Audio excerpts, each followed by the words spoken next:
Ponte aquí porque el micro está puesto ahí. Adiós. Me pongo. Aquí, pesan, ¿eh? Pesan quito las ruedas. Sobre todo es que no quería rayar el suelo porque digo, madre mía, esto.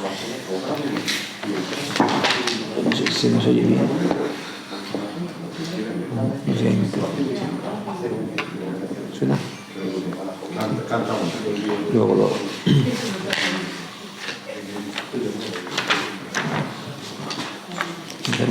Sí, yo he presentado esto y estoy. Buenas tardes a todos, muchas gracias por venir.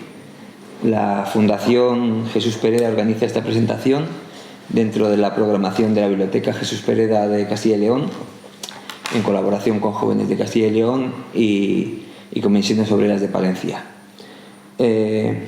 Presentamos el libro La España precaria, de Alejandra de la Fuente, que es una joven periodista que ha colaborado en distintos medios de comunicación y se ha dado a conocer por la creación de Mierda Jobs. Es un blog y una cuenta de Twitter que expone y denuncia los, por desgracia, cada día más habituales trabajos surrealistas y degradantes que se ofertan.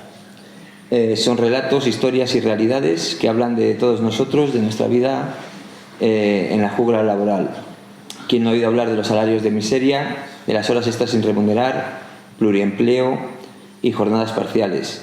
Falta de tiempo para conciliación familiar u ocio, ansiedad, accidentes laborales, consumo de anfetaminas para rendir, indefensión ante los abusos empresariales, temporalidad, ofertas de trabajo surrealistas, sobrecualificación, falsos autónomos.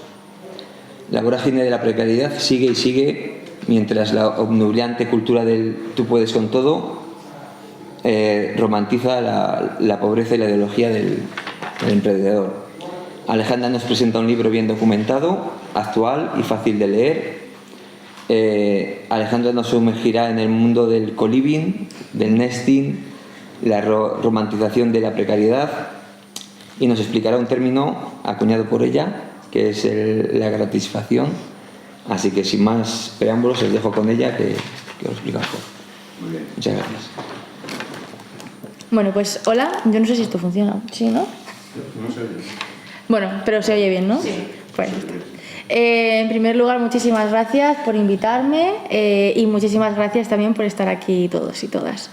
Bueno, ya me he presentado un poquito, pero yo me voy a centrar bastante más en el libro, un poco cómo surge todo, cómo surge tanto Mierda Jobs, que al final ha sido, digamos, la primera piedra del camino para hacer el libro, y luego el libro en sí. Bueno, yo estudié periodismo. Y claro, yo vengo de una familia pues humilde, yo quería trabajar desde muy joven para no depender de mi familia, y entonces me puse a trabajar pues con 19 años, 20 ya me puse a trabajar, y ahí fue la primera vez en la que bueno, pues me di cuenta de la realidad social y económica y laboral que tenemos los jóvenes. Me pasó de todo, que me imagino como a todas las personas jóvenes, y me ofrecieron de todo. Como a todas las personas que buscan trabajo, me ofrecieron desde trabajar pues 16 horas a la semana haciendo en una autoescuela administrativa, pero en el fondo trabajando 50. Me ofrecieron incluso, que bueno, ahora lo comentaré más en profundidad, pero determinadas portales de empleo, incluso si te ven mujer y te ven joven, te ofrecen otro tipo de propuestas que nada tienen que ver con lo que tú estás buscando. Y bueno, al final me puse a trabajar en lo que acababa la carrera, que sí creo que hacía. Me puse a trabajar en un gabinete de psicólogos, me cogieron como administrativa y limpiadora y tal, y obviamente me pusieron el convenio más bajo que podían buscar, que fue como limpiadora de la casa de la señora. Yo en el fondo no hacía eso. Sí, limpiaba, pero no limpiaba una casa, limpiaba una oficina, y además hacía labores de administrativa, de bueno, pues de todas estas cuestiones de comunicación para la propia empresa y tal, pero obviamente pues me cogieron como en plan para pagarme lo menos posible. De ahí también salté a otra empresa en la que obviamente el convenio que me aplicaron pues fue también mucho menor que lo que realmente estaba haciendo. Y luego ya cuando quise ponerme a buscar otra, o sea, cuando ya dije venga, voy a volver a buscar otra vez de periodista, a ver si lo consigo, pues de nuevo otra vez pues volví a darme cuenta otra vez de la realidad social, económica y laboral que teníamos en nuestro país. Y a raíz de esa segunda vez, en la que además ya toda la gente de mi edad se puso a buscar trabajo, porque es verdad que en la primera etapa solo me puse a buscar trabajo yo porque era muy joven, pero ya pues con 22 años ya todo el mundo acababa pues ya sea la FP o la carrera o el curso que estuviese haciendo, y entonces ya pues toda la gente de mi entorno se puso a buscar trabajo y me di cuenta de que esto era absolutamente generalizado. Y decidí crear pues la cuenta de Mierda Jobs, que las primeras imágenes y las primeras posts que había eran míos, o sea, eran cosas que me pasaban a mí y cosas que me pasaban a mis amigas y a familiares pues de mi edad, etcétera. La cuenta tardó poco en viralizarse, hubo mucha gente que, claro, al final, por desgracia, esto nos está pasando a todas y a todos, entonces pues mucha gente me empezó a mandar sus Mierda Jobs, ¿no? Y pues todo fue creciendo. Y a raíz de ahí pues ya decidí pues hacer, digamos, un trabajo de estudio mucho más exhaustivo y mucho más profundo, y creé el blog, y luego ya durante la pandemia pues me puse a escribir el libro de la España precaria, que os podéis encontrar en el libro. Hablo de determinadas cuestiones, como bien comentaba, pero bueno, para no enrollarme tampoco muchísimo, voy a centrarme en 5 o 6 cuestiones que creo que pues son interesantes. Hablo mucho de la cultura y la romantización de la precariedad. Al final, siempre lo digo, estamos ahora mismo tenemos la cultura de la precariedad, y sobre todo las personas más jóvenes, cuando tú mires a donde mires, pues ves precariedad, se normaliza desde los centros incluso de estudios, que tengas que hacer prácticas cubriendo trabajos estructurales, ves a tus hermanos mayores, a tus hermanos pequeños, a tus amigas, a tus amigos que están exactamente igual, pues obviamente vives dentro de la cultura de la precariedad. Y si además nos encontramos que hay medios de comunicación que no han tenido ningún tipo de reparo en romantizar, ya no normalizar, sino hacer bonita la precariedad. Además estamos en un contexto económico y político en el que el liberalismo pues forma parte de nuestro día a día, y el destacar, el ser diferente se lleva ahora bastante, y a eso ha operado muchas veces los medios de comunicación, que han intentado romantizar la precariedad. ¿Por qué? Pues porque intentaban hacer como algo guay, como algo único, como seña identitaria de las personas precarias el ser pobre, el ser precario. Y entonces nos hemos encontrado hay muchos recogidos, yo solamente voy a comentar 3. Nos hemos encontrado diferentes titulares y diferentes artículos en los que, insisto, se normalizaba la precariedad y se romantizaba. Además, desde un punto de vista comunicativo, utilizaban la moda de, ¿no? Entonces, al final, la moda de lo normaliza, y además algo que está de moda, en principio, se sobreentiende que es algo que mola, ¿no? Que está bien. Entonces, pues utilizaban, ¿no? Se apunta a la moda, y eso, el lenguaje es muy importante, y hacían que esta normalización no pasase a ser normalización, sino que pasase a ser romantización. Voy a poner 3 ejemplos. Uno, pues por ejemplo, fue del diario El País, por ejemplo, el tema del friganismo, ¿vale? Y decía: España se apunta al friganismo, la moda de comer de la basura, ¿vale? Y eso es un artículo que se puede encontrar perfectamente en Google, y hablaba pues de las personas que se estaban apuntando pues a comer comida de la basura. De la misma forma, en el mismo medio pues se encontraba, como lo habías comentado, el nesting, que es también la moda de no salir de casa el fin de semana, ¿no? Y en el fondo eso no es una moda, es con los salarios que tenemos, el no tener ningún tipo de ocio no es algo que mole, sino que podemos decir que es un drama social, porque la gente trabaja para vivir y no vive para trabajar, y en el abanico de la vida debería haber ocio, y los fines de semana o en los descansos que cada persona tenga a lo largo de su semana. Y el normalizar y romantizar, incluso poner, ¿no?, la palabra nesting como algo nuevo o algo maravilloso, pues también es una romantización de la precariedad. Me voy a otro medio diferente, porque en el fondo han sido muchos los medios que han hecho esto. El Mundo, por ejemplo, también tiene un artículo que se llama, pues esto, la nueva moda de los jóvenes se apuntan al co-living, que el co-living es básicamente vivir en habitaciones, porque los precios del alquiler pues están disparados y los salarios son muy bajos. O el periódico de Cataluña tiene otro, que es España se apunta al boom de hacer las lavadoras fuera de casa. Y entonces pues te explican lo maravilloso que es hacer la colada fuera de casa, que yo en el libro me planteo si alguien que tiene mucho dinero pasearía su ropa interior para poner una lavadora. O sea, obviamente es pues porque no tienes dinero para arreglar la lavadora si te estropea, porque vives en casas muy pequeñas en las que no entra la lavadora, y entonces pues al final la realidad es que tú no tienes una lavadora en tu casa, no porque sea más cómodo hacer la colada fuera de casa, sino porque realmente tus condiciones materiales no te permiten o te dificultan tener una lavadora.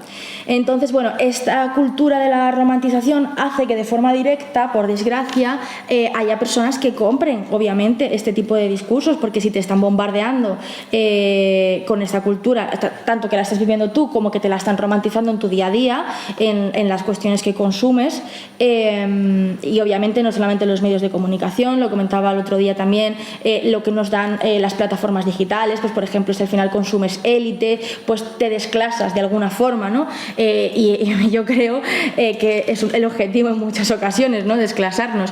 Pues ¿qué pasa? Que al final, pues sí, te desclasas, y entonces acabas romantizando determinadas conductas y determinadas situaciones que no tienen, o sea, ni tienen por qué ser normales, y mucho menos son bonitas, ¿no? Voy a poner un par en las que cuento en el libro. Por ejemplo, en Barcelona, un señor mayor que ya obviamente pensionista, pues eso, que no llegaba a fin de mes y lo que hacía era vender marcapáginas. Y la gente, en vez de decir, uy, esto a lo mejor no tendría por qué estar, o sea, el problema está en que este señor no llega a fin de mes y por eso tiene que vender marcapáginas, pues no, nos encontramos mensajes diciendo, pues qué bonito este señor, tener que ir todos a comprarle, tal, ¿no? Y al final dices, pero ¿de qué estamos hablando? No es bonito, no mola, esto es un problema, y no podemos, y es fundamental que identifiquemos esto como un problema y no como algo normal y mucho menos bonito. Y esto no solamente pasa en España, o sea, esto pasa a nivel mundial, y por ejemplo pues pongo diferentes ejemplos, pero por poner otro, en un país de Latinoamérica que ahora mismo no me acuerdo, por ejemplo nos encontramos una mujer que se dedicaba, lo mismo, una mujer mayor, y de hecho bastante más mayor que el hombre de Barcelona, a lo mejor una mujer de 90 años o de 89 años, pues con una cesta de orquídeas que tenía que ir entregando pues por el dinero que fuese, lo mismo para complementar la pensión. Y exactamente lo mismo que pasó en España, pues pasaba con esta mujer, y con otros muchos más ejemplos que cito en el libro, en el que la gente, en vez de ver el problema, pues veía que esto era muy guay y muy bonito y que había que ayudar a estas personas. Y ahora, esto es lo que nos intentan vender y cómo cala, digamos, la cultura de la romantización de la precariedad y la cultura de la precariedad en la que, por desgracia, estamos sumidos en nuestro país. Pero ¿cuál es la realidad de las personas a día de hoy, ¿no? Yo lo he querido dividir en cuatro tipos en cuatro, digamos, franjas de población que son más vulnerables, que son las personas jóvenes, las mujeres, la población migrante y los mayores de 50 años. Entonces, bueno, pues la realidad de las personas jóvenes, nos encontramos que a día de hoy nos encontramos con unas tasas de temporalidad muy altas, obviamente con unas tasas de paro muy altas y con unas tasas de parcialidad involuntaria muy altas. Estamos hablando de que la temporalidad en los jóvenes supera el 30%, exactamente lo mismo que la parcialidad involuntaria. la tasa de paro exactamente igual, está en torno al 30%. Si hablamos de personas todavía más jóvenes, de 16 a 19 años, creo que está entre el 46 o el 47, creo que está en el 47%. Y bueno, esta es la realidad que tenemos a día de hoy. Además, los salarios, debido a la temporalidad, debido a la parcialidad involuntaria y debido a otra cosa que voy a comentar ahora, son muy bajos, y digamos que el sumatorio total de los salarios anuales que percibe la gente joven, pues estamos hablando de que perciben 10.000 euros de media, la gente más joven en nuestro país. Entonces, ¿quién puede vivir con 10.000 euros al mes? ¿O cómo se puede vivir con 10.000 euros? Al año, perdón, al año.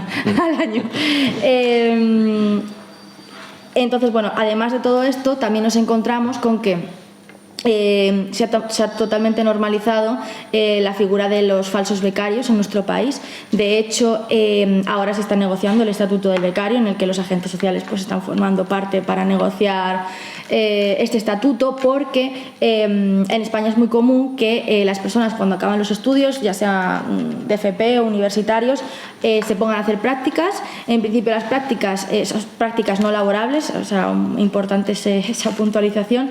En principio, las prácticas no laborables son formativas. En principio no debería haber ningún problema si las empresas hiciesen lo que tienen que hacer, pero la realidad es que esto no ocurre. Entonces, se utiliza a los jóvenes como mano de obra muy barata,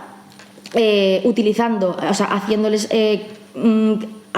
obligándoles, haciéndoles de forma indirecta, aunque fuese, trabajos estructurales en la empresa, y pagándoles, si es que les pagan, salarios muy bajos. De hecho, normalmente las prácticas en nuestro país extracurriculares, que son donde más fraudes se cometen, si se pagan a 300 euros brutos al mes, es decir, unos 283 euros netos al mes. Y entonces estamos hablando de que, de hecho, en la última actuación inspectora que se ha llevado a cabo, que ha sido muy pequeña, se han destapado más de 3.000 falsos becarios.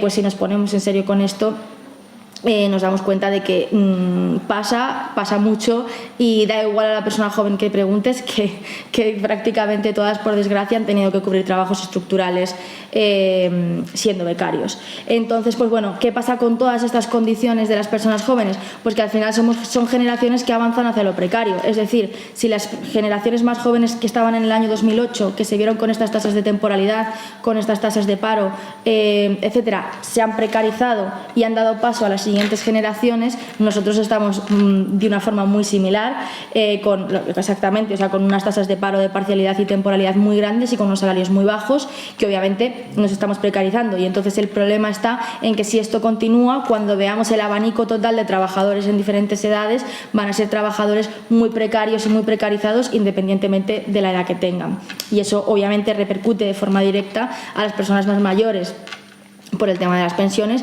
y también a todo el sistema público, a la sanidad, a la educación, etcétera, porque lo que se contribuye es muchísimo menor. Otro grupo vulnerable del que he querido hablar, tanto en la presentación como en el libro, es de las mujeres. Pues las mujeres son las que sufren muchísima desigualdad y sufren una gran brecha salarial en muchas ocasiones, por la cultura que tenemos todavía en este país, de los cuidados, y de no repartirse, o repartirse de forma no equitativa las tareas, y eso repercute de forma directa en sus salarios y por ende en sus pensiones. Y lo que ya he comentado al principio de la exposición, también es importante destacar que, y de hecho en el libro lo recojo, conozco muchísimas mujeres que les ha pasado esto, a mí también me ha pasado, lo que tiene que soportar una mujer a la hora de buscar trabajo, que no tiene que soportar un hombre. Ya no solamente hablo de comentarios o preguntas que en ningún caso se le harían a un hombre en una entrevista de trabajo, por ejemplo, pues eso, si tienes novios, si tienes pensado tener hijos, o preguntas que son ilegales y discriminatorias, sino que cuando buscan trabajo, es decir, antes de que se produzca ese contacto con el empresario, para ver si ¿Pongo el micrófono? lo que quieras.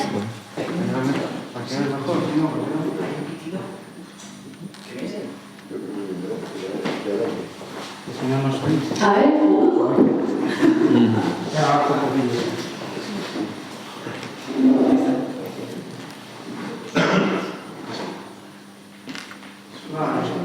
¿Ahora?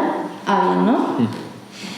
Pues lo que comentaba, que al final cuando hablamos de ese momento en el que las mujeres se ponen a buscar trabajo, hay determinadas páginas que son de búsqueda de empleo, es decir, que no son páginas para otras cuestiones, sino que son páginas de búsqueda de empleo en el que las mujeres tienen que soportar pues eso, determinados ofrecimientos que nada tienen que ver con lo que están buscando. Voy a poner un ejemplo de una persona, de hecho en el libro pongo varios ejemplos, no sé si este lo pongo, es que conozco muchos casos de mujeres que les ha pasado, pero bueno, me acuerdo que cuando empezamos a buscar trabajo una amiga y yo, a una amiga y a mí nos contactó la misma persona, que se llamaba, voy a decir el nombre, se llamaba Francisco, 47 años, y cuando nosotros estábamos buscando trabajo, yo de periodista y ella estaba buscando trabajo en publicidad, community manager y este tipo de cosas, y lo que nos dijo fue, oye, mira, nos haces un masaje relajante una vez a la semana, te pagamos 60, 70 euros, ya no me acuerdo, y cuando dijimos, oye, es que nosotros, yo estoy buscando trabajo de periodista, ¿no? Y la otra decía, yo estoy buscando trabajo de publicidad, o sea, ¿qué haces diciéndome esto? Y sin ningún problema, pues bueno, no necesitas comer, no necesitas tal, pues bueno, pues me vas haciendo esto y mientras tanto vas buscando trabajo.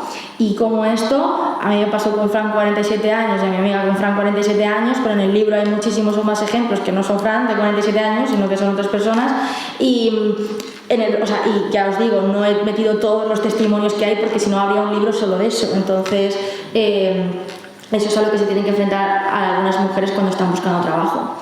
Otra parte de franja de población que no quería dejar de comentar tanto en la charla como en el libro son las personas mayores de 50 años.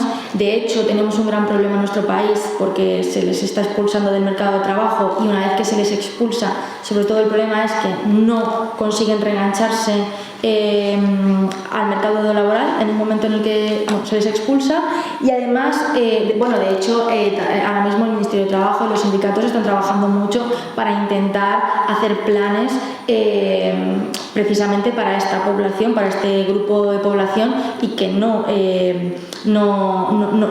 caigan en esta expulsión permanente del mercado de trabajo. De hecho, quería comentar que el hecho de me está desconcentrando un poco el hecho de la expulsión de este mercado de trabajo precariza de forma descendente, y esto es lo que está ocurriendo muchas veces con la expulsión de estas personas, a toda la familia. Al final, cuando estamos hablando de personas de 45, 48, 50 años, suelen ser personas que tienen familia a su cargo, que tienen hijos y que tienen hijas a su cargo. Y a mí, por ejemplo, me escribe mucha gente que me cuenta, acabo de perder el trabajo, no me reengancho y toda mi familia, yo ya no solamente estoy precario, sino que toda mi familia está sumida en la precariedad. Y entonces, pues esta es otra de las realidades que tenemos en nuestro mercado laboral español. Y el último grupo vulnerable del que quería hablar es la población migrante. De hecho, os recomiendo, si queréis, si tenéis tiempo y os interesa el tema, hace 2 años, Oxfam Intermón hizo un estudio a raíz de la pandemia que se llama Esenciales y Precarios, en el que explicaba pues cómo la población migrante ha ocupado trabajos muy importantes, esenciales, y que los sigue ocupando, y cómo al final estos trabajos tan importantes son de los más precarios, y con ello hablo de trabajadoras de residencias, trabajadoras externas o internas dentro de las casas, mozos de almacén. O sea, ese tipo de trabajos mayoritariamente están ocupados por población, mucho de ellos por mujeres, o sea, es que encima luego hablamos de las dobles vulnerabilidades, pero muchos de ellos por mujeres y por población migrante, que se han alzado como esenciales durante la pandemia y que no han sido reconocidos en ningún caso. Y a día de hoy siguen sin estar reconocidas, es decir, hay muchos trabajadores esenciales que el salario mínimo ha llegado a alcanzar su convenio, es decir, si el salario mínimo ha alcanzado su convenio, con eso podemos saber exactamente lo precarias y lo precarios que estaban estos trabajadores migrantes.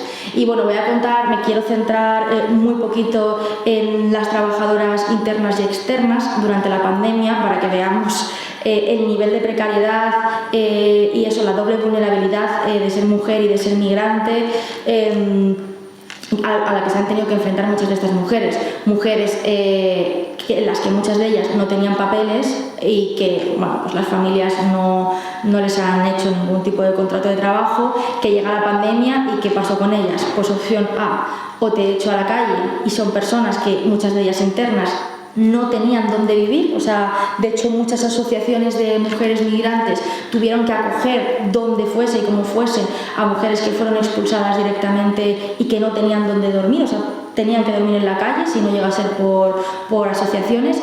O la otra opción, que también ha pasado a muchas mujeres y que os recomiendo que sigáis si os interesa también este tema, aunque yo lo comento en el libro, pero en profundidad. Hay una asociación que se llama SEODAC, que es de servicios domésticos, en el que se trata mucho esta cuestión, pues directamente se las encerró como si fuesen esclavas durante todo el tiempo que duró el grueso de la pandemia, y no solo la primera ola, sino la primera y la segunda, mujeres que no salieron durante meses y que cuando pues pedían salir a la calle, pues estaba la típica frase de si sales llamo a migración y te deportan. Entonces el entenderme jugar, como lo estoy empleando aquí, con esa vulnerabilidad ha pasado durante la pandemia, se ha incrementado y hay muchísimos testimonios. Yo cuento más en este libro, pero vamos, podéis buscar. Hay muchísimos testimonios de mujeres migrantes que se han encontrado en una de las dos situaciones, o incluso las dos situaciones. En primero te encierro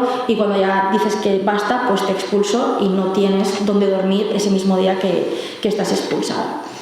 No quería tampoco dejar de hablar de la precariedad en el sistema público. Cuando hablamos de la precariedad en el sistema privado, de las tasas de temporalidad que existen, por ejemplo, que obviamente es altísimo, estamos hablando de que se supera el 20%, está aproximadamente en el 21,5%, 22%. También hay que mirar al servicio público, porque aquí además estamos hablando de que hay digamos una doble problemática. Por una parte, los trabajadores y las trabajadoras precarios y precarizados del servicio público, y nosotros como usuarios, que cuando vamos a solicitar un servicio público que está absolutamente precarizado, pues obviamente pagamos las consecuencias de cómo están. Por ejemplo, en España la tasa de temporalidad en el sistema público supera la tasa de temporalidad en el sistema privado. Estamos hablando de que en España aproximadamente el 30% de los empleados públicos ahora mismo en nuestro país son temporales. Y además, como decía, sistemas tan precarizados repercuten de forma directa, y no voy a hablar ni de sanidad ni de educación, que todos sabemos un poco como las listas de espera que hay, etcétera, pero voy a hablar, por ejemplo, del atasco, por ejemplo, en el sistema judicial, debido a la precarización que hay y cómo afecta de forma directa a los trabajadores. Al final, si tú cuando te están precarizando o cuando están explotándote de alguna forma, denuncias y sabes que, por ejemplo, en Andalucía hay 2 años de lista de espera para que te atienda, o sea, para que haya una resolución de un juicio, pues obviamente muchísimos trabajadores no se meten en un proceso que va a durar 2 años, precisamente por este atasco de la justicia, y acaban pues con un despido improcedente, que a lo mejor podría haber sido un despido nulo, o sin conseguir reivindicar lo que es suyo, y eso también es por culpa de la precarización que hay en el sistema público. Y bueno, también quería finalizar un poco esta intervención para luego continuar si así se quiere, de las otras formas de precariedad que hay en nuestro país. Cuando hablamos de precariedad, a prácticamente todas las personas lo primero que se le viene a la cabeza es el dinero. No, pues precario porque gano poco dinero y porque no tengo dinero para vivir. Y obviamente es una de las formas de precariedad que hay, claro que sí, pero hay muchas más, y que yo siempre intento, en el libro hablo de ellas, pero yo siempre intento hablar de ellas en todas partes para que bueno, pues quede constancia de que no son las únicas formas de precariedad el tema salarial. Por ejemplo, yo denuncio mucho la jornada partida, que tan normalizada y tan extendida está en nuestro país, porque lo que hace la jornada partida es que las personas no puedan vivir y a su vez precaricen a otras personas. De forma absolutamente involuntaria, claro. La jornada partida es la típica jornada de 10 a 2 y de 4 a 8, en el que con una jornada así prácticamente es inexistente, nula la conciliación familiar. Ya digo, además, no me gusta únicamente hablar de la familia, sino también me gusta hablar de que las personas tenemos hobbies o podemos no tener hijos y tenemos el mismo derecho a disfrutar de nuestro tiempo. Pues no puedes tener otro tipo de actividades, digamos, fuera del trabajo, porque normalmente esas jornadas abarcan prácticamente todo. ¿Y cómo precariza esto a otros trabajadores?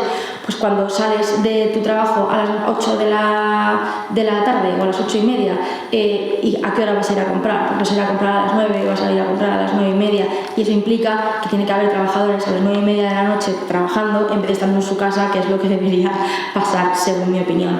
También trabajar a turnos precariza a los trabajadores y además no les deja avanzar, digamos, tanto personalmente como profesionalmente. Por ejemplo, si una semana estás trabajando de mañana y una semana estás trabajando de tarde, pues tú no puedes tener hobbies. Es muy difícil tener hobbies porque o formarte si quieres. O sea, normalmente, pues si a ti te gusta hacer clases de cocina, pues las clases de cocina son los martes y los jueves de 5 a 6 o de 7 a 8. Entonces, solamente vas a poder ir una semana sí, una semana no. Al final tú no vas a tener tus hobbies y tus hobbies van a depender en muchas ocasiones de forma directa del trabajo. Y pasa exactamente lo mismo con si te quieres formar para avanzar profesionalmente. Además también, bueno, pues hay otras formas de precariedad que simplemente las voy a mencionar, como la parcialidad involuntaria que comentaba antes, que a las personas jóvenes son a las que más nos afectan, aproximadamente un 30%, el trabajar más tiempo para poder vivir, las horas extras no remuneradas, que en España pues, son muy típicas. De hecho, durante los primeros 3 meses de pandemia se hicieron 3,5 millones aproximadamente de horas extras sin remunerar, es el pan nuestro de cada día en este país, o el tener más de un trabajo, que yo conozco a mucha gente que tiene más de un trabajo porque si no, no te da para vivir y nada. Y estas son otras formas de precariedad que no quería dejar de comentar. Muchas gracias.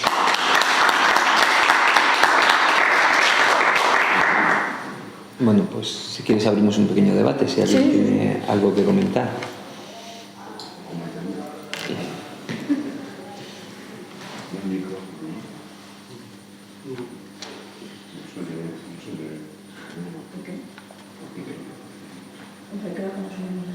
Sí, yo creo que no soy de hecho.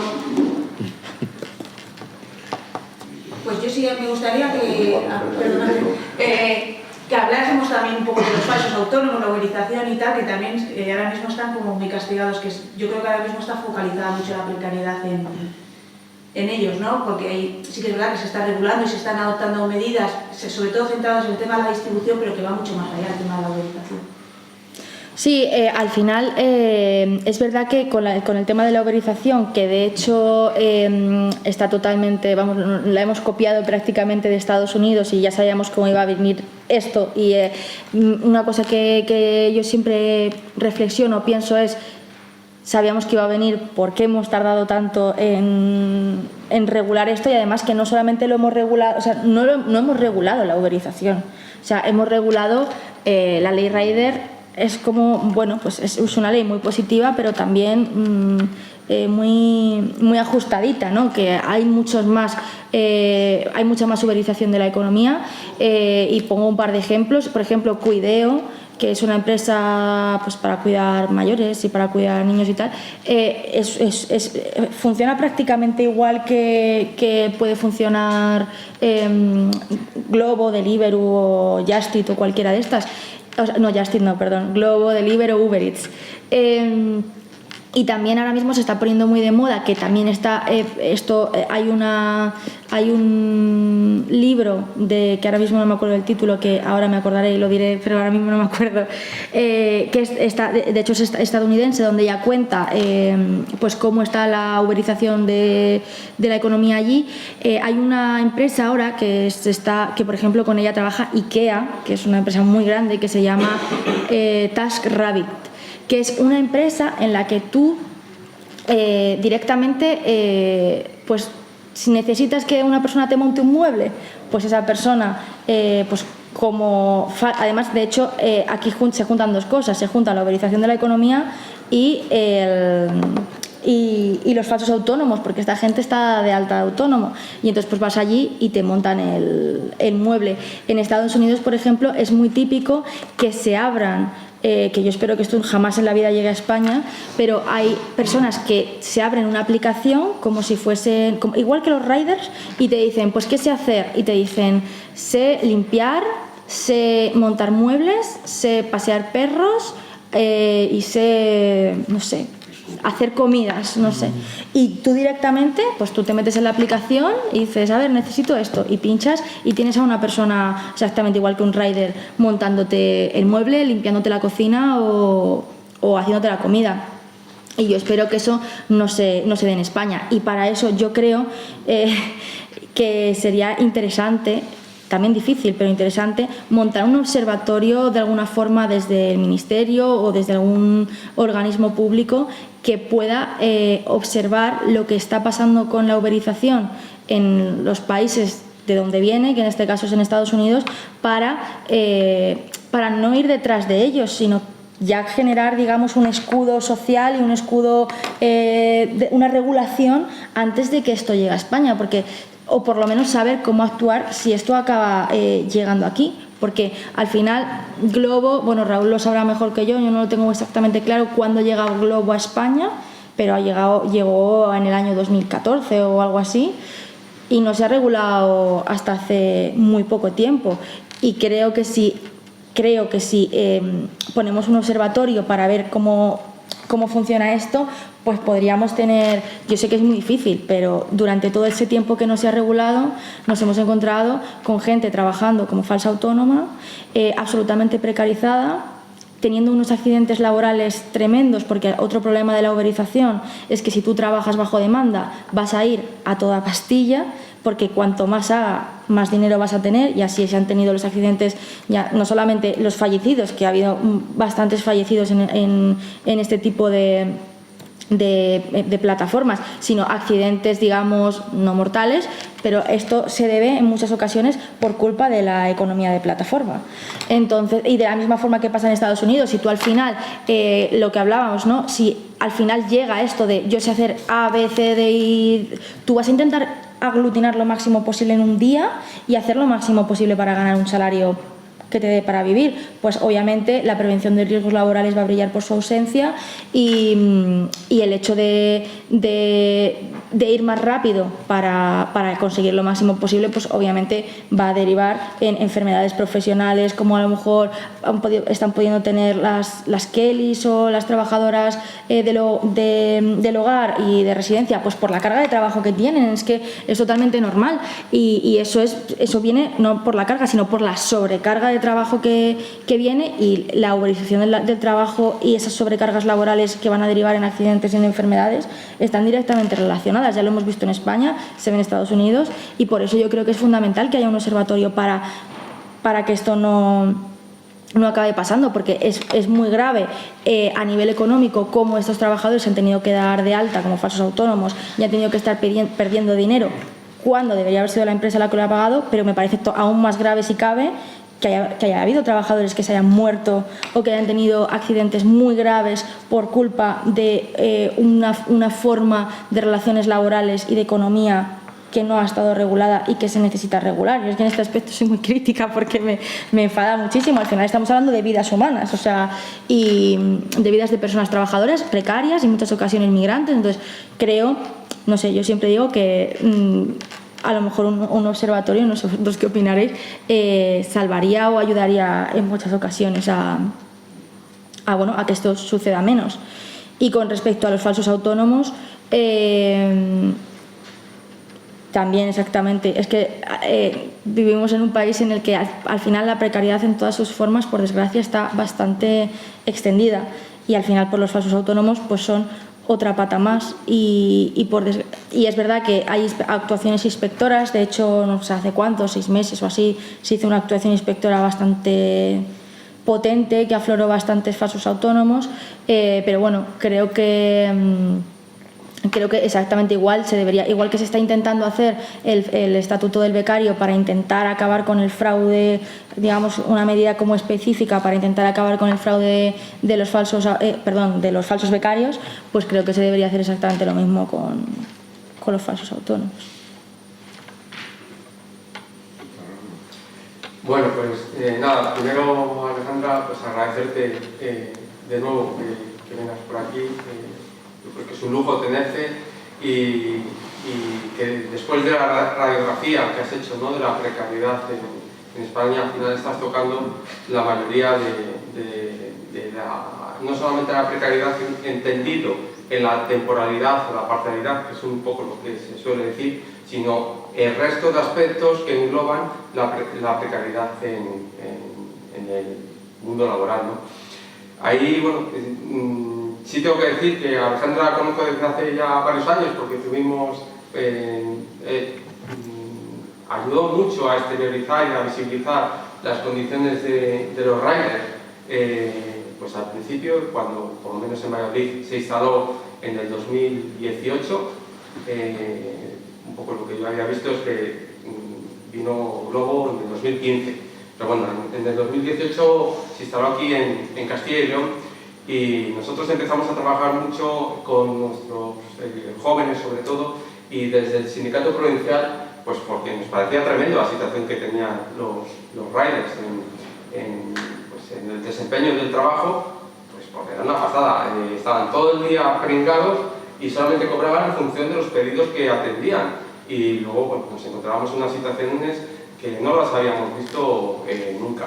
Y bueno, pues esto surgió un poco a raíz de infiltrarme al hacer un proceso de selección y bueno, pues agradecerte desde Madrid que te hicieras eco también de esto porque nos ayudó mucho a visibilizar este problema y bueno, pues en esos momentos también que había sentencias que iban a favor de los riders y sentencias que iban a los riders, quiero decir, de la empresa y sentencias que iban a favor del posicionamiento que teníamos a nivel sindical, incluso desde Inspección de Trabajo y desde la Seguridad Social, y bueno, al final pues se consiguió sacar esa ley rider, ¿no?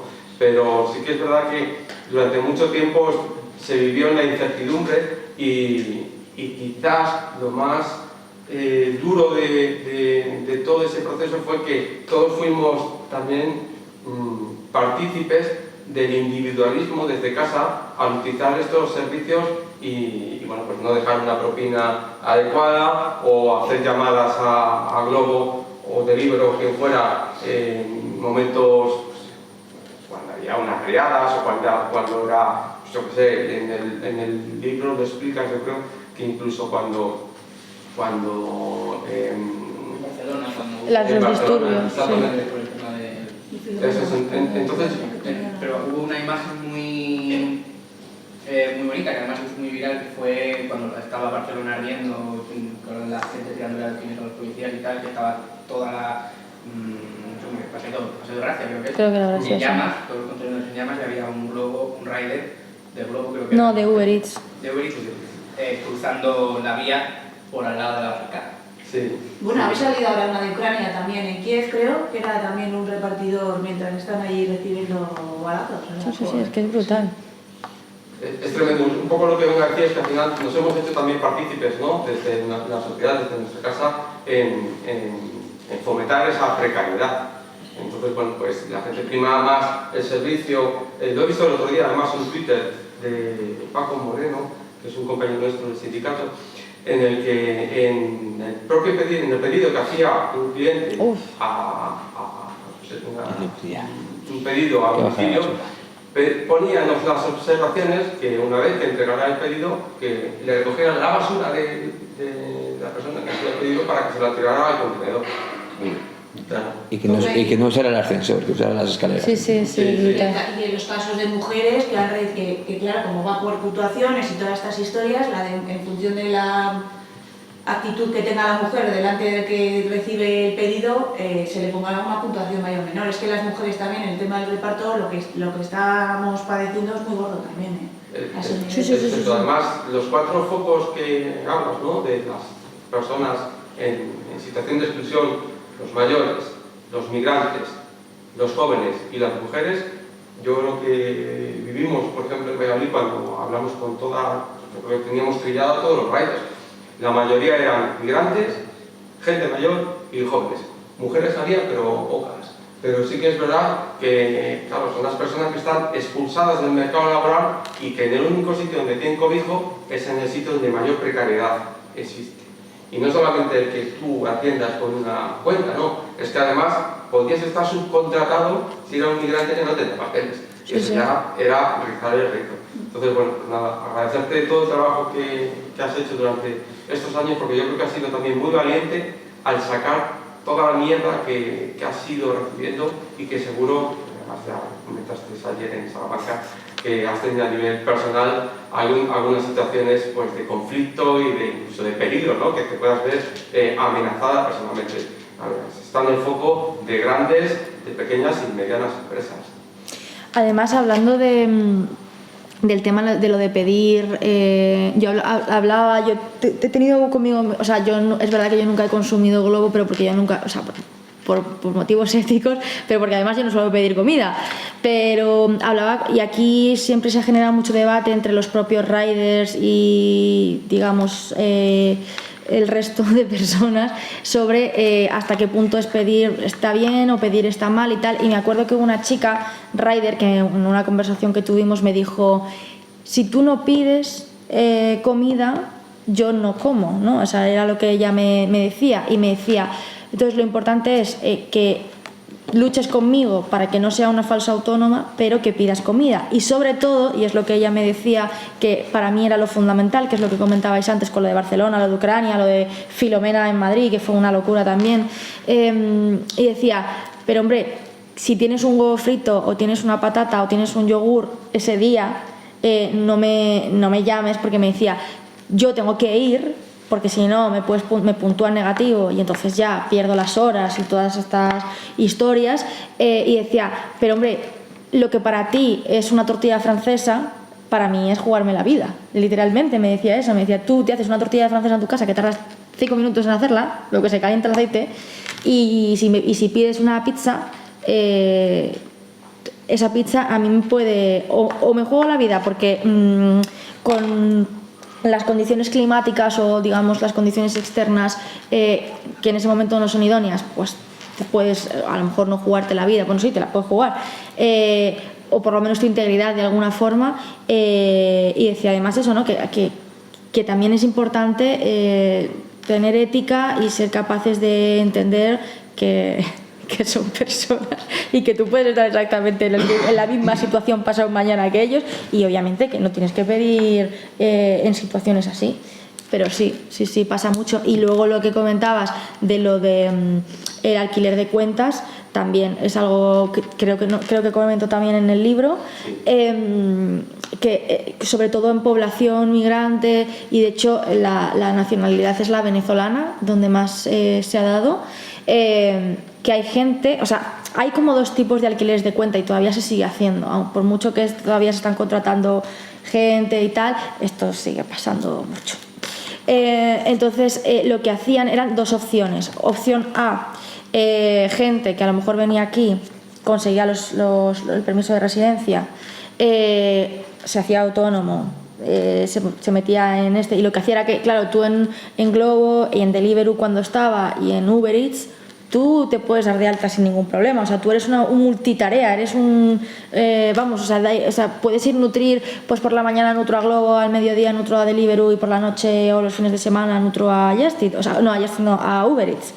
Y entonces lo que pasaba era que gente a lo mejor de la misma nacionalidad que se conocían, pues decía, en lo que consigues el permiso de residencia te realquilo la cuenta y tú vas tirando, porque claro, al final si tú tienes 3 cuentas, pues obviamente no puedes nutrir las 3 cuentas, es inviable, y se hacía mucho para según ellos decían, pues ayudar, ¿no?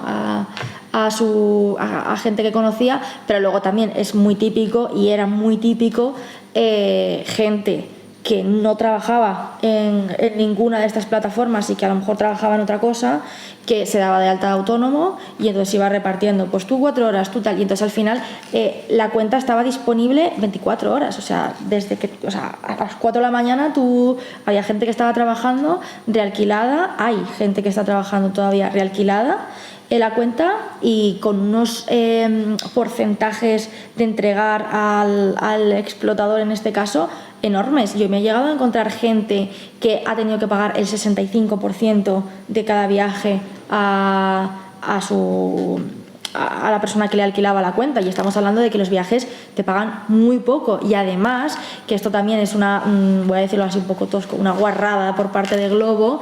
Cuando pasó, creo que fue justo en la pandemia, la pandemia empezó en marzo, pues creo que esto fue en mayo, cuando ya empezaron a reabrir y tal, Glovo bajó la tarifa aposta a sus riders. Entonces, a la mitad. Entonces, si antes tú cobrabas 1 euro por empezar a desplazarte, cobrabas 50 céntimos. Y no me acuerdo exactamente el porcentaje, lo tengo por ahí y de hecho está en el libro también, pero... Estaba de 2,50 al pedido a 1,25.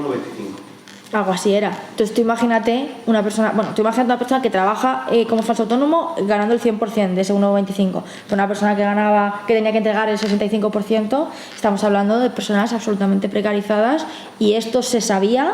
Y como bien han denunciado tanto los sindicatos como asociaciones de riders, etcétera, esto se sabía y las empresas no hacían nada porque les interesaba tener un servicio 24 horas. O sea, y que claro, tú al final si tienes claro, no se metían, entonces hacían así, no miraban, porque en el fondo les interesaba que hubiese personas 24 horas trabajando independientemente de la situación. Un poco de tope, ¿no? de freno cuando falleció el chico de Barcelona, que era subcontratado, y a partir de ese momento pues claro, se mediatizó tanto que tuvieron que poner un poquito de freno, que ahora sí que hacen la foto y hacen una lectura biométrica. Pero hasta entonces esto ha pasado sin ningún tipo de problema. Bueno, y aún así a día de hoy Glovo sigue sin cumplir la de Rider, que es la única que sigue sin dar de alta a los trabajadores y les tienen como falsos autónomos. Tienen a cientos de riders sin contratar. Entonces se han pasado la ley por el forro. Sí. Y además a mí también, por lo que me han contado, que incluso contratado, en plan que critican mucho algunas asociaciones y algunos riders que pese a cumplir con la ley Rider siguen haciendo un poquito pues los despistados con el tema de la realquilación de cuentas. Gente que está contratada que luego realquila cuentas, y todavía eso sigue ocurriendo porque, me refiero, sigue habiendo muchísimas personas sin permiso de residencia que al final acaban, digamos, en esta dinámica, y eso no ha cambiado. O sea, se ha cambiado. O sea, es verdad que sí que la ley Rider pues está operando para algunas personas en Glovo. De hecho, como bien decías, muchas de ellas no, y el tema de la realquilación de cuentas sigue pasando sin ningún tipo de control y de ningún problema, vamos. Sí, yo quería primero felicitarte por tu compromiso con los problemas de la gente joven y la precariedad que están asumiendo en el mercado laboral, por identificar también, como lo has hecho, los principales factores que inciden en esa precariedad y los colectivos más afectados, ¿no? Pero sobre todo por ser una persona joven la que escribe de problemas de jóvenes, en este caso, como dices tú, y eso es un valor que ya de por sí creo que tenga el libro, ¿no? Lo que voy a leer para verlo, pero no sé si en el libro hablas precisamente del problema que tienen precisamente las personas jóvenes por el hecho de tener contratos muy temporales y precarios, de organizarse y luchar por sus derechos en las empresas, la dificultad precisamente que tiene el tener esa situación para poder organizarse y luchar, hacer un frente común a través de un sindicato o a través de otro tipo de organizaciones. No sé si eso lo reflejas en el libro. Creo que comento, hablo que al final, efectivamente, ¿no?, que la temporalidad, cuando tú estás en contratos de muy corta duración, por la mentalidad que tenemos, es que no te interesa, muy entre comillas, no preocuparte, porque si te van a alargar en 3 meses, pues qué organización vas a hacer en 3 meses. Entonces sí, eso sí que lo comento. Y además, hablando precisamente de los problemas de organizarse, creo que la sociedad y los sindicatos, a mí me genera no sé, es que me preocupa que no lo veamos venir. El tema, yo por ejemplo estoy a favor, ¿no? Me parece bien que haya teletrabajo, creo que es positivo pues para la España vaciada, creo que es positivo pues para que la gente pueda hacer porque el trabajo también se puede trabajar en cualquier sitio, y yo estoy a favor de que haya teletrabajo, todo muy regulado obviamente, pero me preocupa mucho cómo el teletrabajo, la economía de plataforma, que ya lo estamos viendo, cómo las nuevas formas de relaciones laborales se cargan la organización de las personas. Y creo que desde los sindicatos es importante que les demos una vuelta a cómo no perder esa organización cuando ya no haya un centro de trabajo, porque es lo que hemos hablado siempre. Al final, si tú estabas yo por ejemplo, pues a mi compañera le decía, oye, tú, ¿esto qué? Y la otra me decía, sí, esto es tremendo. Y claro, pues te organizabas, no te quedaba otro. Que fuese en el baño, te ibas al baño y decías, oye, pues vamos a hablar con Futana y con Mengana y esto lo comentamos. Pero claro, cuando estás cada uno en tu casa, o estás subido a una bicicleta, o estás... yo lo veo muy difícil, yo lo veo muy complicado. Es cierto que, por ejemplo, sí que sé que ahora con el tema de los riders hay ahora que llamen directamente al sindicato y que se pongan en contacto, que es como que haya, digamos, una vinculación trabajador-sindicato, pero aún así me parece muy difícil que entre los trabajadores nos organicemos con estas nuevas formas de trabajo, y me preocupa, porque entre que ya la precariedad ha hecho mucha mella, hay, por desgracia, muchas menos personas organizadas, y además estas nuevas formas de trabajo reman en contra de la organización obrera y sindical. Para mí, a día de hoy, en cuanto a problemas sindicales, creo que es el que más me preocupa a día de hoy, el hecho de que las nuevas formas de trabajo y la situación que tienen los jóvenes al final, pues sí, acaben haciendo una desmovilización de los trabajadores y cada vez vayamos a peor. O sea, a mí me preocupa mucho, y creo que es primordial que desde los sindicatos se vea de qué forma, yo no tengo la fórmula, no lo sé, pero se vea de qué forma colocar esto de alguna forma. Bueno, yo voy un paso más allá entonces de lo que ha dicho Juan Carlos, efectivamente, ¿no? Cómo hacer frente, porque tú en el libro en definitiva dibujas el panorama, lo identificas, cómo hacer frente a esto y las dificultades que ahora tú señalas. Claro, no es una cuestión solo sindical, ¿no? Es una cuestión casi de planteamiento político.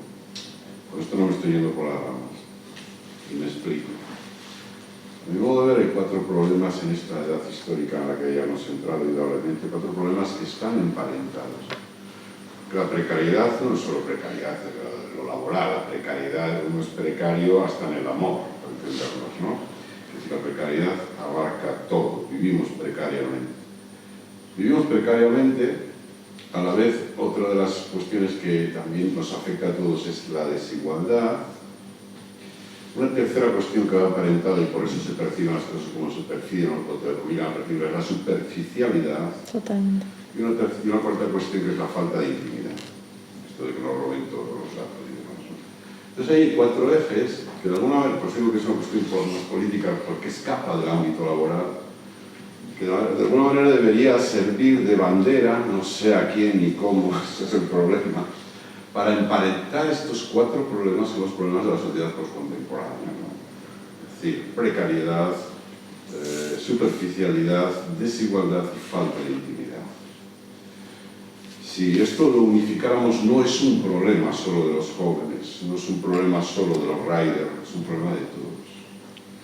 Y eso debería ser una orientación política capital en estos momentos. Es importante que muchas son las que perdemos el tiempo, porque eso sí es definir el momento histórico. Claro, ¿quién le pone el cascabel al gato?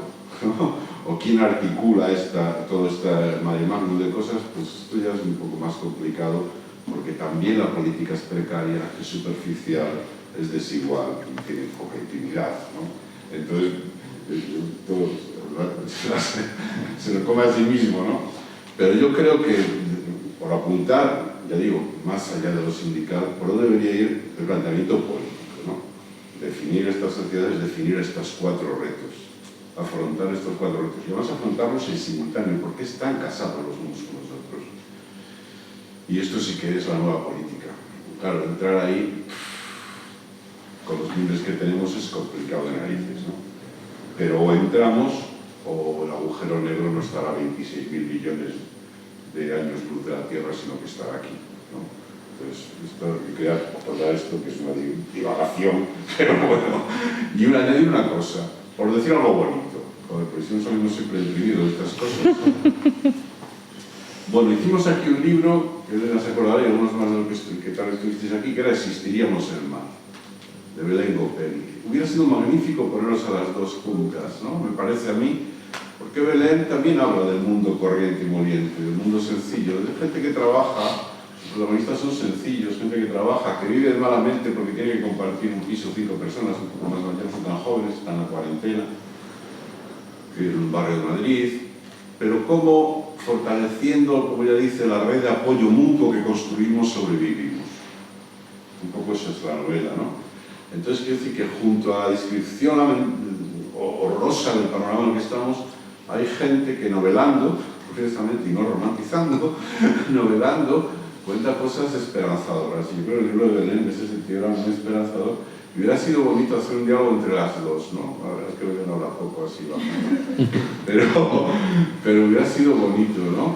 Porque, por eso, por no salir de este tipo de encuentros donde siempre salimos deprimidos y nos organizamos un suicidio colectivo a la fuerza, ¿no? Eso hubiera estado bien. Vamos, en cualquier caso te felicito. Pero yo creo que hay un problema político de fondo que hay que abordar, porque la sociedad se está redefiniendo y estas cuestiones son, vamos, por dónde va a ir, por aquí o por allá. Que venga a Estados Unidos, va a venir. Obvio, yo estoy totalmente de acuerdo contigo. Bueno, no digo nada. Y además, además yo esto lo pienso mucho, que no solamente, y con el tema de lo de crear redes y tal, que al final creo que sería positivo, lo que pasa es que tampoco sé cómo hacerlo, pero creo que sería positivo crear redes no solamente en el ámbito de la empresa, sobre todo en el ámbito de la empresa, que es fundamental, ¿no? Y hay muy pocas redes en el ámbito de la empresa a día de hoy, pero en el ámbito general me refiero. Por ejemplo, que es lo que estábamos comentando antes, yo soy absolutamente defensora hasta el final de las asociaciones de vecinos, creo que al final es hacer redes con personas con las que compartes, con la que efectivamente, o sea, por ejemplo, en la pandemia, yo vivo en Usera, la asociación de mi barrio estaba recientemente creada, o sea, porque Usera es un barrio enorme, tiene 170.000 personas y tiene como subbarrios. Vale, pues en el subbarrio en el que yo estoy no tenía asociación de vecinos y crearon una asociación de vecinos sin saber que iba a venir el COVID, o sea, la crearon para hacer una red de apoyo y vino la pandemia y se vio la red de apoyo que recientita nacida, pues como la gente empezó a ayudarse con el tema de las comidas. Encima Usera era un barrio muy humilde en el que la gente, pues mucha gente en economía sumergida, gente pues contratada a media jornada, otra media jornada no. Entonces, claro, cuando te quitan todo eso y tienes que tirar, digamos, pues de los ERTE, pues un ERTE a media jornada me dirás tú lo que daba para dar de comer a una familia, o un ERTE con el salario base siendo el salario mínimo y el resto todo en B, pues me dirás tú lo que da de comer a una familia. Y se vieron las realidades de las personas del barrio, que lo sabíamos todos, ¿no? Pero bueno, se vieron, y esa red de apoyo fue fundamental. Y curioso, a raíz de esa red de apoyo, que claro, a mí me parece un poco tremendo que se tenga que llevar hasta ese extremo, ¿no? Pero bueno, fue lo que ocurrió, era todo un extremo, y a raíz de aquello se generaron vínculos que perduran a día de hoy y que para cosas menores, por ejemplo, nuestro patrón en Madrid es San Isidro, pues para hacer San Isidro vestidos de chulapa en la plaza de nuestra zona del barrio, pues allí estaba la gente que estuvo hace 2 años ayudando con las comidas, y eso son redes, y a mí me parece fundamental que todo el mundo tenga sus redes de apoyo en todas las, y creo que a lo mejor por ahí puede ser es muy difícil, pero frente a lo mejor, y aquí bueno, esto a lo mejor me genera un hate tremendo, pero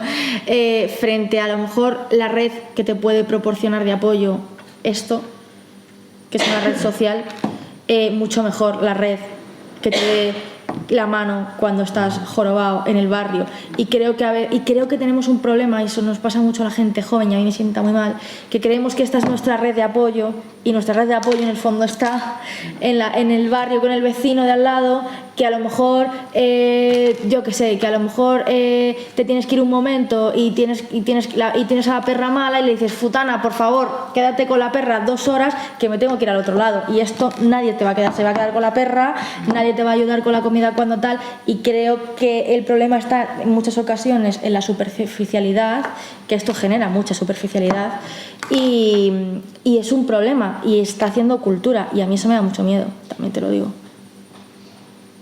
Luego, no, es que yo simplemente quería comentar que relacionado con el tema del asociacionismo y cómo se lo han cargado desde hace unos años o décadas incluso, un tema que además está también directamente relacionado con lo laboral es la deslocalización de los centros de trabajo, que unido a las especificaciones, es decir, tú no puedes, el centro de trabajo ha salido del centro de la ciudad a polígonos industriales, que eso para mí tiene un pase porque al final es necesario, y además dentro de los polígonos industriales pues hay cafeterías, hay bares, hay sitios en los que puedes hacer comandita dentro de, aunque trabajes en diferentes empresas. Pero bueno, a esto que se ha puesto tan de moda los coworking en zonas de la periferia de Madrid, etc. A eso sumado a que además tú no puedes vivir en el barrio donde trabajas. Imagínate que trabajas en un supermercado, porque ya bueno, si trabajas en Eulen o una empresa así, pues evidentemente tienes que ir al polígono industrial. Pero si trabajas en un supermercado o en un bar, que es un porcentaje importante de la población activa la que trabaja en estos sitios, que eso sí está en barrios, es muy difícil que tú trabajes en el mismo barrio en el que trabajas, que vivas en el mismo barrio en el que trabajas. Y eso al final, sumado a las jornadas maratonianas de trabajo, a la hora que te tiras en el transporte público, al final no haces vida en el barrio donde vives. Es decir, tú puedes estar viviendo en un barrio obrero como puede ser Usera, trabajar en otro barrio obrero como puede ser San Blas, que está en la otra punta de Madrid. ¿Cómo se nota que somos madrileños? Solo ponemos ejemplos de Madrid. España, ¿no? Hablo de lo normal. Pero al final, si te pasas 10 horas en San Blas, no vives, no vas al mercado en tu barrio. Cuando llegas al único mercado al que puedes ir es al Carrefour, porque llegas por la noche tarde y es el Carrefour Express, o a los que están abiertos o a los del 25, todos estos que están abiertos hasta muy tarde, y eso también deteriora o sea, no simplemente que vayas a la asociación de vecinos, que por supuesto ya, ¿quién tiene tiempo para la asociación de vecinos? O aquí, un miércoles a las 7, la gente está trabajando, no puede venir a esto. Entonces eso también quería simplemente dejar un comentario, me parece que está muy relacionado, el hecho de que la gente no pueda vivir donde trabaja, al final te desconecta de tu entorno. Sí.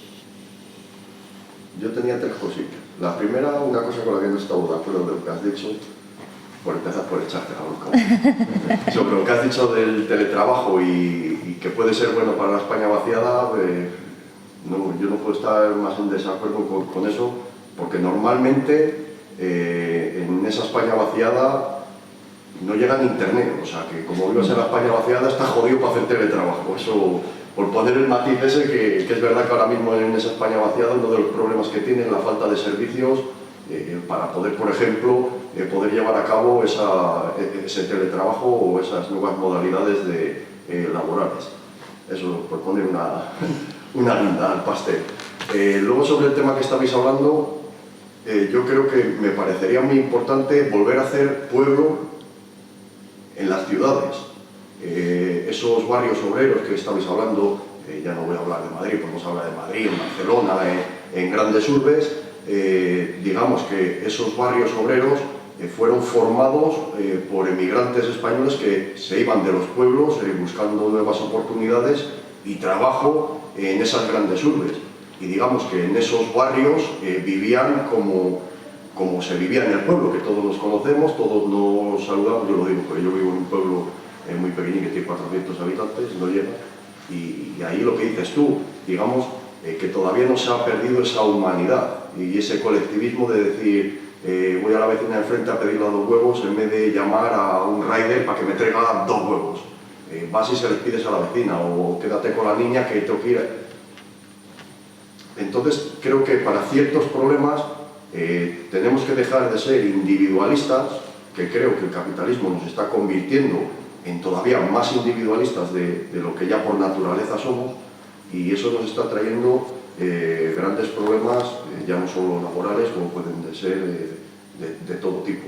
Entonces me parecería importante volver a hacer las ciudades, volver a hacer pueblo, esas redes que hablabais de asociaciones, de vecindad y todo esto.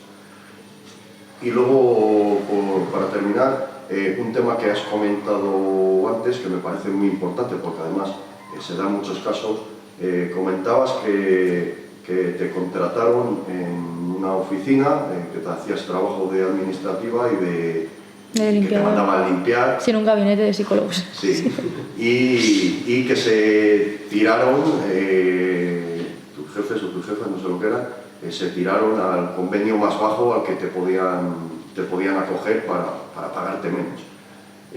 Creo que ahora lo que está pasando, yo recuerdo mi abuelo o mis tíos o tal, que me contaban que ellos entraban en un trabajo, podían promocionar, ascender. Ahora mismo está ocurriendo justo todo lo contrario. Llega un joven que le requieren una formación, te dan el empleo, ven la oferta de empleo, porque a mí me ha pasado, oficial de primera, electromecánico industrial y tal. Ah, bueno, pues esto de lo mío. Vas, haces la entrevista de trabajo y te coge. Sí, es para oficial de primera, efectivamente, vas a firmar el contrato y con un poco de suerte te hacen de oficial de segunda, de oficial de tercera, o directamente te hacen un contrato de peor.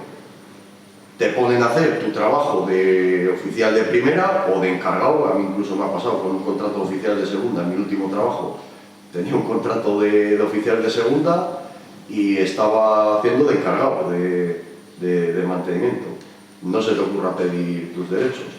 No te dejan desarrollarte, ese desarrollo laboral ahora mismo no te dejan dentro de las empresas, y es algo que no se está controlando. Y que se debería de controlar, porque sí, me parece importante que llegue una inspección de trabajo y que alguien que tiene esa media jornada, trabajando jornada completa, sanciones o otro tipo de circunstancias, que sí que es verdad que ahora mismo la inspección de trabajo está mirando mucho, pero este tipo de situaciones no se están mirando tanto. De ver una persona que esté trabajando de encargado o que esté trabajando en una categoría superior de lo que su contrato dice. Y es que antes entrabas, te decían, mi abuelo que me contaba, antes entrabas en una empresa y entrabas de aprendiz, ya ni de peón, de aprendiz, pero estabas un tiempo, te enseñaban y te ponían de peón, y luego pasabas a peón especialista, y después pasabas a oficial de tercera, y después a oficial de segunda, y después a oficial de primera, y hombre, no iban a pasar todo el mundo encargado, porque no va a haber 20 encargados y un obrero, pero tenías ese ascenso. Y era porque se luchaba también colectivamente y se pedía colectivamente que se reconocieran ese tipo de derechos. Es que ahora mismo, debido a esa individualización de la sociedad, estamos yendo para atrás. O sea, puedes estar toda la vida trabajando de encargado con un contrato de peón y un sueldo de peón, claro, por supuesto, no te van a pagar como un encargado, te pagan como peón. Y hablas con tus compañeros que están en la misma situación que tú, oye, vamos a... virgencita, virgencita, que me queden como estoy, o sea... Yo con lo mío me apaño, tú apáñate con lo tuyo, y aquí esa lucha colectiva dentro de los centros de trabajo se ha perdido. Y se ha perdido porque nos están metiendo en la cabeza lo de la meritocracia, de que tú esfuérzate, que cuanto más te... Una mierda como un caballo de boda, o sea... Tú cuanto más te esfuerces, con más dinero tuyo se va a quedar tu jefe, porque más riqueza le estás generando al empresario y a ti no te lo está dando y se lo va a quedar él. O sea, eso de la meritocracia hoy en día es una mentira absurda, pero que no la hemos creído. No la hemos creído y nos está llevando a toda esta precarización. El creernos el cuento de la princesa. Sí, no te preocupes, qué bonito todo, pero luego realmente te estás esforzando, estás haciendo cosas que no tienes que hacer y en el momento que vas a reclamar tus derechos, pues ya sabes, te abren así la puertezuca, como me hicieron a mí, y ya no te digo nada. Si te organizas como estés metido en un sindicato, aunque no seas delegado de personal, si eres delegado de personal, todavía te libras que no te pueden echar a no ser de que la ley muy gorda. Pero como seas de un sindicato y luches por los derechos, ya te hacen así. Como estés metido en un partido político de izquierdas, te hacen así y en el momento que te desvíes de la vía, zapatillazo y a tomar por culo. De hecho, a mí me lo han hecho. Yo estaba de encargado. Mis compañeros, como el delegado sindical que había en la fábrica, no se enteraba, no se quería enterar muy bien porque le hace mucho el agua al jefe, me venían todos los compañeros a mí. Yo iba a hablar con el jefe, las hostias para mí. Estoy en un partido político, estoy concejal. Pedía salidas para ir al ayuntamiento, a plenos, comisiones y tal. Total, me jodí la rodilla en el trabajo, cogí la baja y a los 3 meses de coger la baja, ¿sabes cuál fue el premio? Un burofax me llevó correos a mi casa, muy señor mío, que has cometido una falta muy grave, ser rojo y pertenecer a un sindicato, a tu puta casa quedas mucha guerra. Después de 6 años trabajando como encargado, con un contrato oficial de segunda y un sueldo de peón. Que a mí me engañaban en el sueldo, en el trabajo no me engañaban. Pero esto, hablaba con mis compañeros, oye, vamos a organizarnos, joder, antes estaba UGT en la empresa en la que yo estaba. Ibas a hablar con él, subía y si conseguía algo para él, a los demás que nos dieran por culo. Yo estando por temporal conseguí organizarnos, todos los trabajadores, oye, que nos pagan las horas cuando nos tenemos que quedar una mierda, o por descansos una mierda o tal. Venga, vete tú, que de esto dominas, ¿qué tal? Vino el jefe de Barcelona, alto ahí, ven aquí, que voy a hablar contigo. Fui a la oficina, oye, pasa esto. ¿Quién ha dicho eso? Que vayan subiendo todos los trabajadores. Ni uno solo tuvo cojones a respaldarme. No, yo no he dicho nada, no, que esto es cosa de David, no. Ese fue mi inicio en la empresa. Pues ya pues acabó la cosa, pues como acabó, ¿vale? A la puta calle. Y somos nosotros mismos, es que decimos, es que el empresario es muy malo. No es que sea malo, es que se aprovecha de la situación que nosotros mismos como trabajadores causamos, propiciamos, eso es. Se aprovechan de lo que nosotros mismos no estamos haciendo, ya no de lo que estamos haciendo, sino de lo que no estamos haciendo, porque hemos perdido esa colectivización de juntarnos y de luchar todos juntos, porque si luchas todos juntos es más fácil. En una empresa, si sos 50 y vas 40 a protestar, no van a echar a 40 tíos y tener a 10 porque es inviable, porque tiene que cerrar la fábrica. Pero, y creo que uno de los problemas es ese, que hoy en día esa meritocracia es mentira y que no dejan realizarte laboralmente a los jóvenes, que te ves estancado en esa precariedad, ya no de contratos temporales, sino de que tienes contratos inferiores a los que realmente tendrías que tener, con lo cual tampoco te dejan de evolucionar económicamente para tener una economía que te pueda valer para emanciparte. Y además, yo lo he visto mucho, no sé si pasa con personas más mayores, pero sí que lo he visto en personas jóvenes, lo del hacer el trabajo de una persona y media, últimamente, yo lo veo muchísimo, en plan, te contratan para 4 cosas, ya no te contratan para una cosa y al final te están cargando con el puesto de otro trabajador, tienes el doble de trabajo y hay otro trabajador que no está cobrando. Y luego, con respecto a lo que decías de los convenios, yo estoy totalmente de acuerdo, pero es que el problema que tenemos, yo creo, es que tenemos tanta basura a nivel de condiciones que al final la inspección va a los falsos autónomos, a los falsos becarios, a los temporales que tal, y ya está. Y siempre nos quedamos en eso. Y como tú decías, es que da igual a quién mires, que es que hay fraudes que son muchísimo más pequeños, a los que la inspección no llega porque tiene que coger los grandes, pero yo no conozco a nadie en el que, de verdad, no conozco a nadie en el que, por muy buena que sea la empresa, no le chulen las horas o no le tengan haciendo... no respeten la desconexión digital, que son cosas que son más pequeñas pero que siguen siendo ilegales, y que en este país estamos tan mal que solamente parece que lo importante son la temporalidad, la parcialidad del paro y los becarios y los autónomos, o sea, los falsos autónomos, y dices, joder, ¿y el resto qué? Que también es mucho. Y me refiero que a lo mejor porque me pongas un convenio inferior, son 2.000 euros de diferencia al año, 2.000 euros que pierdo yo, tú, claro, no te joroba. Y con eso exactamente lo mismo, la media hora esta, media hora cada día, media hora cada día, media hora cada día, no, si no importa, nos ha jodido, la pago, o sea, la estás haciendo a mi costa, no la tuya. Ya te digo yo que si me pagas la media hora todos los días, sí que te importaba. O sea, yo he negociado, por ejemplo, esto me lo encuentro todos los días, todos los días hay gente que me viene con esto, que su convenio han negociado 35 horas y 35 horas narices, 40. Y 40 son 5 horas de diferencia a la semana. Y a lo que te paguen a lo mejor son 200 pavos al mes, de lo que estamos hablando, limpios. Y eso yo todos los días, hay alguien que me lo viene a decir. En plan de, anda, pero si he visto que mi convenio son 7 y a mí 7 horas al día, o 7 horas y cuarto, o 7 horas y media, yo hago 8. Y eso son cosas que son más pequeñas, pero ¿quién lo paga? Los mendas siempre. Hombre, yo siempre he dicho que los convenios son como la ley del tabaco, que están ahí y se cumple lo que se cumple. Si no hubiera convenios, esto sería una puta selva. Esto sería, bueno, la Edad Media, con los lacayos y todo eso, pues no sería nada en comparación con lo que tendríamos ahora. Los convenios se incumplen sistemáticamente en el 110% de las empresas. No hay una empresa, pero ni una. Yo que llevo trabajando desde los 16 años, y he dado más vueltas que una peonza por empresas, pues claro, en el momento que vas a una empresa, yo que soy guerrero, en cuanto hace un poco guerra, fuera, pues a otra, fuera, pues a otra. Ni una empresa, yo no he visto ni una empresa en la que cumplan el convenio. Yo qué sé, el 50% del convenio, ya no voy a hablar de que cumplan el 50% del convenio.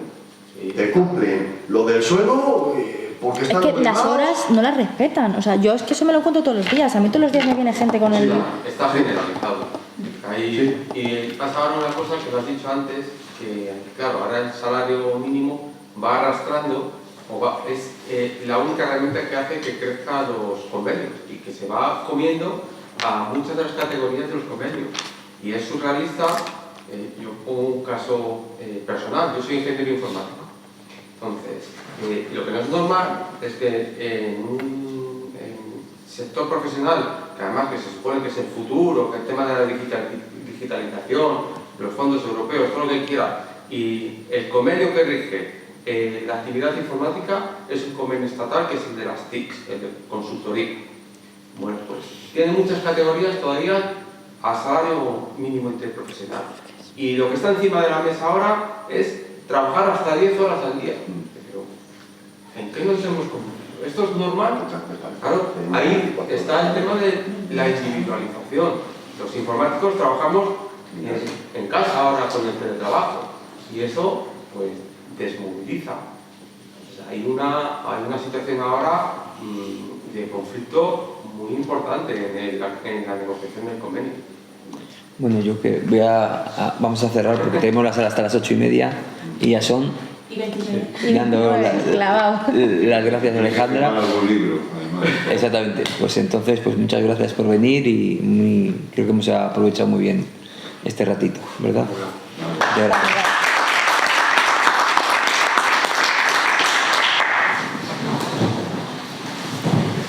Clavado, ¿eh? Yo me tengo que ir a trabajar. Ah, ¿cuántas horas? Ostras. Si me da tiempo.